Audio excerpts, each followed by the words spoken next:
সংবাদটি নিবেদন করছেন স্বস্তিলোক উৎসব ভবন, গঙ্গারামপুর, দক্ষিণ দিনাজপুর। নাচ গান আবৃত্তি আর রঙের উচ্ছ্বাসে মুখরিত হয়ে উঠল বুনিয়াদপুর মহাবিদ্যালয় প্রাঙ্গণ। শনিবার বেলা 1টা নাগাদ কলেজ চত্বরে জাঁকজমকপূর্ণভাবে আয়োজিত হলো বসন্ত উৎসব। শুরুতেই রবীন্দ্রসঙ্গীতের মাধ্যমে ঋতুরাজকে স্বাগত জানায় পড়ুয়ারা। হলুদ ও বাসন্তী রঙের পোশাকে সেজে উঠেছিল ছাত্রছাত্রী থেকে অধ্যাপকরা। অনুষ্ঠানে উপস্থিত ছিলেন মহাবিদ্যালয়ের ভারপ্রাপ্ত অধ্যক্ষ ডক্টর রমাতোষ সরকার। তিনি বসন্তের বার্তা হিসেবে ঐক্য, সম্প্রীতি ও সংস্কৃতি চর্চার গুরুত্ব তুলে ধরেন। এরপর একের পর এক নৃত্য পরিবেশনা, আবৃত্তি এবং আধুনিক গানে মুগ্ধ হয় দর্শক আসন। বিশেষ আকর্ষণ ছিল নক্ষত্র ব্যান্ডের সজীব সঙ্গীত পরিবেশনা, যা তরুণ প্রজন্মের উচ্ছ্বাসকে আরো বাড়িয়ে তোলে।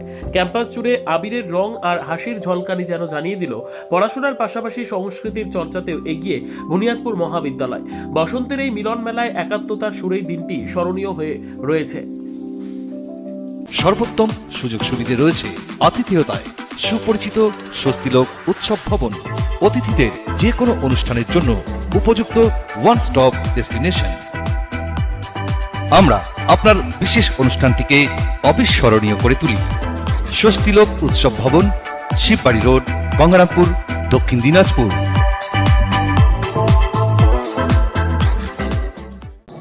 আজকে বুনিয়াদপুর মহাবিদ্যালয়ে বসন্ত উৎসব পালিত হচ্ছে। ছাত্রছাত্রীদের উদ্যোগেই আজকের এই আয়োজন। প্রচুর সংখ্যক ছাত্রছাত্রী স্বতঃস্ফূর্তভাবে আজকের এই বসন্ত উৎসবে সামিল হয়েছে। আমাদের পঞ্চম সেমিস্টারের লিখিত পরীক্ষা সবেমাত্র শেষ হয়েছে এবং আভ্যন্তরীণ মূল্যায়নের পরীক্ষাগুলো চলছে এবং সামনেই আবার তৃতীয় সেমিস্টারের পরীক্ষা রয়েছে, যার ফলে বেশ কিছু সংখ্যক ছাত্রছাত্রী আসতে পারেনি। আর তাছাড়াও আমরা জানি যে অনেক ছাত্রছাত্রী এই পবিত্র রমজান মাসে রমজান পালন করছে, যার জন্য অনেকে আসতে পারেনি, কিন্তু তা সত্ত্বেও অনেকেই এসছে এবং খুব সুষ্ঠুভাবে আজকের এই বসন্ত উৎসব পালিত হচ্ছে বুনিয়াদপুর মহাবিদ্যালয়। ব্যুরো রিপোর্ট, উত্তর বাংলা সংবাদ।